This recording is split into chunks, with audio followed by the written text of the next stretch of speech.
Hello guys and welcome to my new video, and today we'll be talking about healers again. And today I wanted to do a video that is going to kind of highlight the playstyles for each and every healing spec in the game. So this is not going to be looking at the best healers or the best healers performing in raids or 5-mans. This is going to be, I'm gonna do that video in a couple of weeks, don't worry about it. But this video is going to be for new players or players who have been playing DPS tanks and they want to go into the healing spot and they're just not sure what healer they want to play, because a lot of the questions I get is like, which healer would you pick between Resto Shaman and Resto Druid or Holy Paladin? And my answer is that healing balance is pretty relevant or pretty good right now. That play the class that you want, play the healing spec that you enjoy the playstyle of.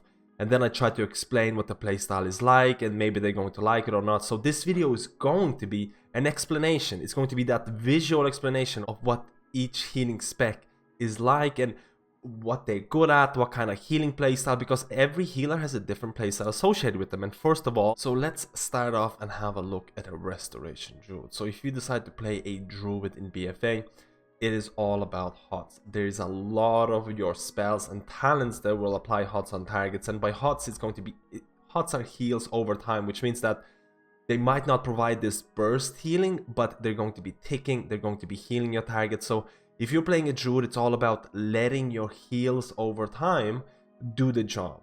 So your kind of playstyle is like, if someone loses HP, you're placing a HOT on them and you're waiting for them to go to full HP. It's not a playstyle where you like whack-a-mole playstyle, which is something similar to like a Holy Paladin, where someone takes damage, you're going to heal them up to full straight away. Resto Druid is completely opposite of that. It's all about letting your HOTS do the work, and your mastery works really well with HOTS. The more HOTS the person has, the more healing you do. Resto Druid doesn't have that many direct healing spells like they have Swiftmend. Swiftmend is there on like 25-second cooldown, depending on which talents you choose. So Swiftmend is relatively on a long cooldown. It's your main direct healing ability outside of Regrowth. Regrowth again can be used quite well, especially with certain talents like Abundance. There are certain direct single target healing spells in the game, but even Regrowth ends up leaving a HOT on you as well. So if you're playing a Resto Druid, the playstyle is very similar. You use your Fluorescence, you place it underneath the people. If you use Spring Blossoms, it's gonna add HOTS to them. You use Life Bloom, which is another HOT ability. Rejuvenation is your bread and butter, and then you have quite a few cooldowns to mix and match. You have Flourish, which is very strong if you end up using Flourish. Tranquility is a strong cooldown that also applies a HOT. You get the point. It's all about healing over time. It's all about letting people to reach the full HP over time. It's not about, hey, I need them to get to full HP straight away. That's a complete opposite playstyle. And then you have a really nice way of dealing damage with kitty weaving, where you apply bleeds. So it's all of, you get the point. The playstyle is very fun in my opinion. If you enjoy this kind of playstyle, letting people get to full HP, you will really like it. And I feel Resto Druid has picked up quite a bit of, in terms of complexity, ever since Legion into BfA, because you have all of these cooldowns. You have Azeroth traits like Lively Spirits. If you use Lively Spirits, if you use an Innovate, at the end of Innovate, it's going to give you an intellect bonus based on how many spells you use. That intellect bonus can be like, it can be combined with like Flourish, maybe Tree of Life and things like that. And there are quite a few cooldowns to look after, but the name of the game is HOT healing as a Resto Druid.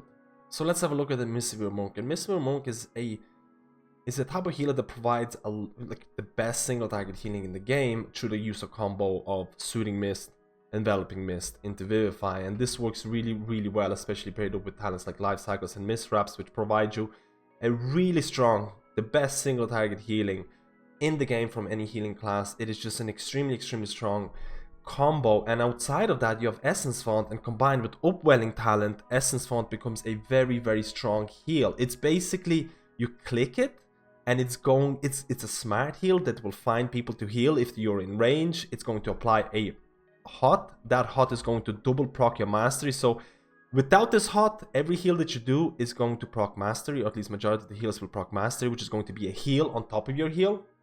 If you have an Essence Font HOT on the target, it's going to proc that mastery heal twice instead of once. So it adds a little bit complexity in terms of which targets you're going to heal. Are they going to have Essence Font or not? You have Renewing Mist, which you have 2 charges of. Renewing Mist to some extent can be regarded like, let's think of it as like rejuvenation. but it's a smart rejuvenation because once the target reaches full HP, Renewing Mist is going to jump from that target to another target that needs healing, and it's going to keep doing that. So you only have 2 charges of this. Your Vivify, if you're going to heal someone with Vivify, your Vivify is also going to splash healing on Renewing Mist targets, but you don't have to worry about that because your Renewing Mist is going to be, or a lot of the times, is going to be on targets that need healing anyways. And Essence Font by itself is also a smart heal because you don't really need to think about it. It's going to be cast from yourself. It's going to be hitting the people who are within your range. So Mistweaver to some extent is a very nice beginner class for a lot of healers because a lot of your healing abilities are already smart cast. They don't require a lot of thinking. Like you can just place Renewing Mist on anyone in the raid and it's going to jump from target to target. Outside of that, you have Thunder Focus Tea, which is a relatively short cooldown. It's a relatively short cooldown which kind of changes the way that your spells work. Like for example, if I use Thunder Focus Tea into Renewing Mist, it's going to make my Renewing Mist longer. If I use it into Vivify, it's going to make my Vivify not cost mana. So you get this kind of, to some extent, you can compare it to Resto Druid's Soul of the Forest. When you use Swiftmend, you have an option of using it on Rejuvenation, Swiftmend, and things like that. So it's very similar to that concept as well. So Blizzard kind of recycles a lot of these abilities, and I'll talk about that later on for Holy Paladin and Resto Shaman with Tidal Waves, Tidal Wave procs, and Infusion of Light procs. Is a very, very similar concept. The same thing is happening here with Mistweavers, with Thunder Focus Tea, and kind of Soul of the Forest for Resto Druids. But you have this option with Thunder Focus Tea. Outside of that, a very strong single target healing. This combo of Soothing Mists, Enveloping Mists, Vivifies is very, very appealing to a lot of people, and also they can provide a lot of AoE healing. So you're one of the best single target healing in the game. Really strong at AoE healing because Essence Font and Upwelling is very strong combination in the game. And then outside of that, you have a relatively simple, or a lot of your abilities are smart heals. So like again, a very nice beginner class, quite heavy on the mana. That's the big issue right now. You can run out of mana quite fast if you cast too many Vivifies, if you don't look at the boss's HP and things like that. You need to be very, very careful. But overall, a very nice healer to begin with and a nice healer to progress with in later content because it's strong and everything. Now let's talk about Restoration Shaman. And Resto Shaman has picked up a lot of complexity since BfA into later versions of BfA. In Legion, there was a lot of emphasis on Cloudburst Totem, and Cloudburst Totem is coming back, and it kind of defines you as a Restoration Shaman because it summons a totem every feat for 15 seconds that collects power from all your healing spells, and that includes overhealing. And when the totem expires or dies, the stored power is released. So what happens is that if you use your Cloudburst Totem, you heal for that specific amount of duration. For that duration, you use all the healing abilities because overhealing counts. You have a lot of ways of boosting your healing, and after it expires, or you can actually use it yourself, it's going to explode and it's going to release this healing, and it's divided among players. It provides very little overhealing depending on the damage patterns, but this kind of playstyle, or this totem, really defines the playstyle of Resto Shaman. And Resto Shaman is a type of healer that will appeal to people who enjoy stacked healing because there's so many ways of providing stacked healing. Like for example, Healing Rain, which is your bread and butter healing ability. It just is so iconic. You just place it on the ground. You can't really see it right now, but this ability, which is capped at 6 targets either way, it is very cool to use. It is very appealing to me. You also have things like Earth and Wall Totem, which is a talent. Again, it is like area effect ability. Your Chain Heal, even though it can heal 40 yards between, or at least you can heal a person for 40 yards. The bounce range between Chain Heal is around 15 yards, so it's not that big. But there has been a lot of changes made to Resto Shamans, and to do with Chain Heal being way more powerful, High Tide being introduced, so every time you spend 40,000 mana, you'll be able to get, or at least I actually have a tracker here. So right now my 2 Chain Heals are going to be dealing way more healing. So if there's a really nice combo that you can do with Unleash Life, which is going to increase the healing, increase the effects of Shaman's next direct heal by 35. So you use your Unleash, you have your Cloudburst available, use your Unleash Life, and then you use your Chain Heal with High Tide buff. This crazy amount of healing is going to your Cloudburst, and then Cloudburst is going to be released when damage happens, hopefully. Or you have to time it, and it's going to give you a ton of healing. Now, Unleash Life is recommended to be used on cooldown. You can use it on things like Riptide, but once you get this combo, if this combo actually lines up, it feels very, very, very satisfactory to actually use this. Cloudburst now has 2 charges with Echo of the Elements, so the uptime of Cloudburst is a lot higher. There can still be moments if you use Cloudburst on cooldown that you might not have Cloud Burst available for certain parts, so it still requires some thought process about when you want to use it, when you want to pop it, but it's not as difficult as it was in Legion, where in Legion you only had one Cloud Burst, so you really had to activate it at the right times. In BfA, it's made easier. Cloud Burst is really popular right now, and I mentioned Healing Rain, Chain Heal is becoming really, really strong.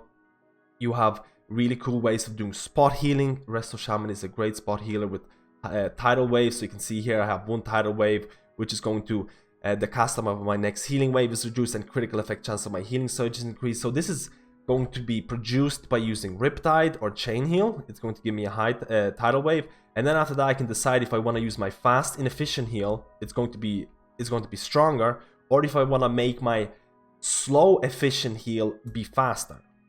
So basically you're always kind of consuming and generating tidal waves, consuming and generating, and then outside of that, if you don't need that spot healing, you just kind of, you know, your AoE healing with Healing Rain, Chain Heal, and certain other talents and things like that. And again, you are kind of the king of cooldowns because you have Spirit Link and you have Healing Tide Totem, which is 2 healing abilities. Again, you're not the only healer who has 2 healing abilities, because Holy Priest has now got, through the use of certain talents, Holy War Salvation and Divine Hymn.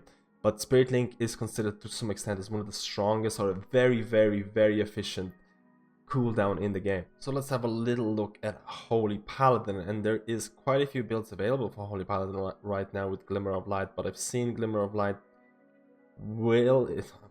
there are notes that Glimmer of Light is going to be nerfed, so I'm not sure if Glimmer of Light is going to make it for Holy Paladin. So I'm not going to be covering Glimmer of Light playstyle. I'm going to be covering the default healer playstyle for Holy Paladin. And Holy Paladin to some extent has always been viewed as a tank healer, and it's not really a tank healer. And I want to get into that a bit more. So even though Beacon of Fate is going to give you 2 beacons, and beacons are your iconic talents or spells, what it's going to do is that you're going to be placing 2 beacons majority of the time in raid situations. So you're going to be placing 2 beacons on tanks, and your healing is going to be splashed onto them. It's very inefficient to actually heal the Beacon of Light targets themselves, because you can heal somebody in the raid, and that healing is going to replicate it on both of your beacon targets. When you heal someone with the beacons on them, you're not really achieving the same HPS. So to some extent in Legion, a lot of Holy Paladins, or a lot of people viewed Holy Paladins as tank healers because they could completely solo tank healing through beacons. They could heal the raid, and the beacon transfer was so high because there was tier 21, tier 20s, like tier sets were just insanely, they were insane because they were buffing the beacon transfer a lot. In BfA that has kind of changed, and all of a sudden Holy Paladin might not be able to keep up tanks all by themselves. So all of a sudden they need some help. You need some help, and Holy Paladin healing beacon targets is going to be very inefficient. But overall, you place the beacons with Beacon of Fate. You have 2 beacons, you place it on the tanks, and then you heal the rest of the raid. You heal the party, and your bread and butter are spells like Holy Light and Flash of Light. Flash of Light is your fast, inefficient heal, and Holy Light is your slow, efficient heal. Much like Healing Surge and Healing Tide. There's a lot of similarities between Resto Shaman and Holy Paladin, and I'll talk about this now. You have the same or similar, both like tidal waves, you have the same thing on a Holy Paladin with Holy Shock. If your Holy Shock crits, you get Infusion of Light, which is going to reduce the cast time of Holy Light, your efficient, slow heal, and increase the healing of your Flash Light, which is your fast, inefficient heal. So it's the same kind of concept like tidal waves, but your Holy Shock in this case needs to crit. And Holy Shock, it has changed a lot from Legion. Now in BfA, Holy Shock has an initial 30% crit chance. So on top of the 30% that it gives you from Holy Shock, you have to apply your critical strike. So it's not going to be, or you're not going to be able to get 100% crit on this. So it's going to be very, very random. So that's why people mention Holy Paladins being somewhat of a random healer, because if you don't crit with Holy Shock, I'm critting all the time, it's kind of crazy, but if you don't crit with Holy Shock, you don't get Infusion of Light, and your heals feel substantially weaker. But outside of that, Holy Paladin playstyle is very, very simple. You have very few things to look. It's a whack-a-mole type of healing. It's a very direct healing. It's complete opposite of a Restoration Druid. If you play a Holy Paladin, if someone is losing HP, you're either going to Holy Shock them, Flash a Light, or Holy Light, and they're going to go to full HP. It's all about getting them topped up. Outside of that, you have a couple of AoE healing abilities. You have Light of Dawn. Light of Dawn, the animation is changed. Light of Dawn is relatively simple to use. It's not an amazing AoE healing ability. It's not going to break or make your Holy Paladin's AoE healing.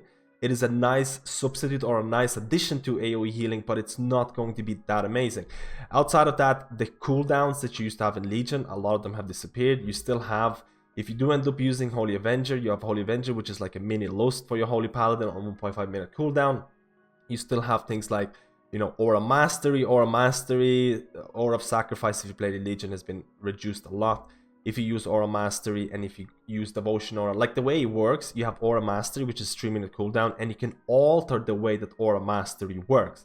Like if I use Devotion Aura, it's going to reduce the damage that people take. If I use Aura Mercy, it's going to kind of add healing to people when I use my Aura Mastery. So think of it as your biggest healing cooldown that can be altered by your tier 60 talents, which gives you some kind of a different playstyle. But a lot of people for progression will use Devotion, and a lot of people for, you know, padding the meters and getting extra healing will be using Aura of Mercy and things like that. But overall, like I mentioned, there is not a lot of cooldowns to look out for. The AoE healing of Light of Dawn is not that amazing, but it gives you something a little bit extra to do.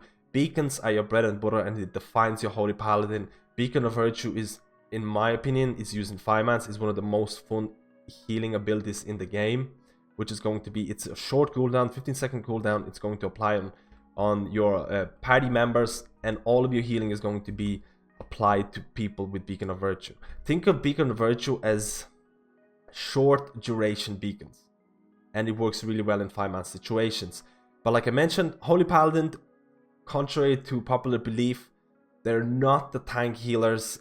They do provide a lot of tank healing due to beacons, but if a Holy Paladin is forced to heal just the tanks who have the beacons on them, their HPS, they're not playing Holy Paladin to full extent. So let's talk about a Holy Priest. And Holy Priest is a very fun healer in my opinion, and there is, to some extent, I would describe it as an amazing raid healer, because the toolkit really lends itself to raid healing, and there are abilities like the major playstyle associates with your Holy World Sanctify and Holy World Serenity. You can see Serenities here, and Serenity is a huge single target burst heal, and then Sanctify is a huge AoE heal, which has like a minute cooldown.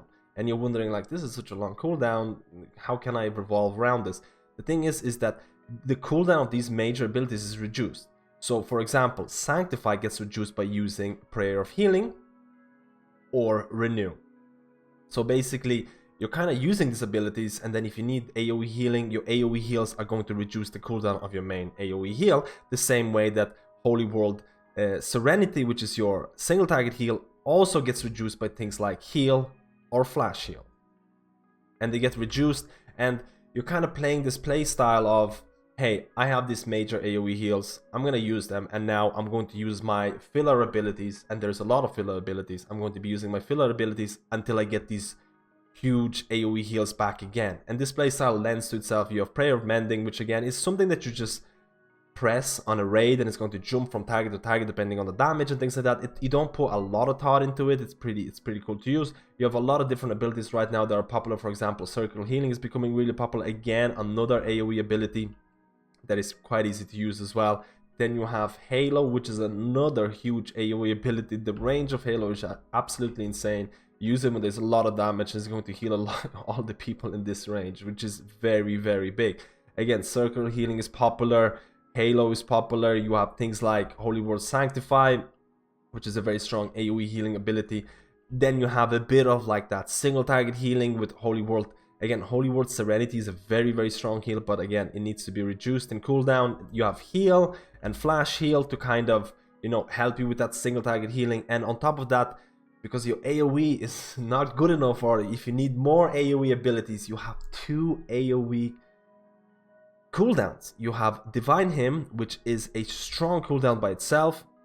It is a castable, or at least you need to cast it. You can't move with it. A lot of the abilities the Holy Priest has require some sort of, you know, you're required to cast it. So abilities or fights which require a lot of movement, Holy Priest could suffer from. That's one of the things that it can suffer from. But overall, you also have Holy World, or actually I don't have it selected here, Holy World Salvation, which is arguably one of the strongest healing cooldowns in the game right now, because not only it's going to provide initial healing on top of it, but it's also going to apply Renews and Prayer of Mending stacks on every single person, which is going to add so much additional healing. It is really, really strong. So the combination of having 2 healing cooldowns kind of adds complexity to Holy Priest, because all of a sudden need to be like, okay, again, Holy Word Salvation works in exact same way like your other Holy Word spells. It has a 12-minute cooldown, but using your other Holy Word spells is going to reduce the cooldown of Holy Word Salvation. So it's possible to get 2 of them. So you'll notice the Holy Priest is all about, hey, I have these huge healing abilities. They have huge cooldowns, but I can reduce those cooldowns by using my filler abilities in the meantime. Again, massive amount of healing. And on top of that, you also have Prayer of Healing, which has no cooldown. So you can see the capability of Holy Priest in AoE situations. Circle of Healing, Halo, Prayer of Healing. Then you have like Divine Hymn, you have Holy Word Salvation. You have so many different healing, AoE healing abilities. And let's look at our final healer, and that is Discipline Priest. And Discipline Priest is completely opposite to every or any other healer in the game right now, because it is a type of healer. In terms of mechanics, you will always want to have a target selected for damage, because a lot of your healing is coming from dealing damage, and that is to do with atonements. You're able to apply atonements on targets that is going to kind of replicate, or the damage that you do is going to come back to atonement targets and heal them. So that's why I mean it's a complete different opposite healing, where there might be a huge amount of damage happening, and if you played other healers, you'll be looking at your grid frames or whatever add-on you're using. You'll be looking at them and you'll be trying to heal them directly. But with Discipline Priest, you might have to consider, hey, I could just go offensively, deal a ton of damage, and my atonements, or my damage is going to be translated to atonement healing, and everyone's going to be full HP. So you kind of have to have a complete different mindset when playing Discipline Priest. And this is why I mentioned people who are coming from a DPS role coming into healing. This is going to be a relatively good transition, because as a DPS you have to make sure you always have target selected. You have things like Shadow World Pain, which is a dot. Like, you always have nameplates selected that you're ready to damage, and very similar to Discipline Priest. Now you're able to mass apply atonements with things like Power Word Radiance, which is a quick way of applying atonements to a lot of the target members in raid situations. You'll probably be using maybe 1 or 2, because you have 2 stacks of it. You have 2 charges of Powered Radiance, so you might be using 1 or 2 quickly followed by like Evangelism, which is to some extent could be considered like Flourish back in the day, which extends the duration of your atonements. And after that you might go into a kind of combo of Schism, Solace, and then like Smite or Penance, depending on the procs.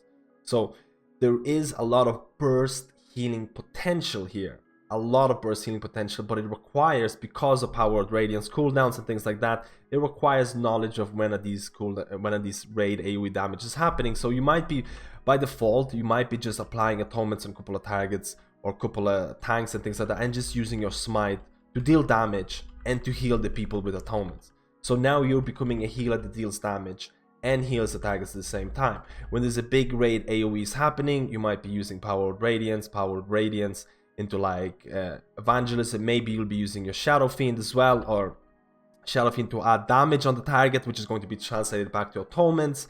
And then Schism, which is a very popular healing ability now, which kind of deals damage and increases the damage that you deal to that target by 40% for 9 seconds. So you have a window. So you use Schism, and for the next 9 seconds, your damage is going to be increased on the target.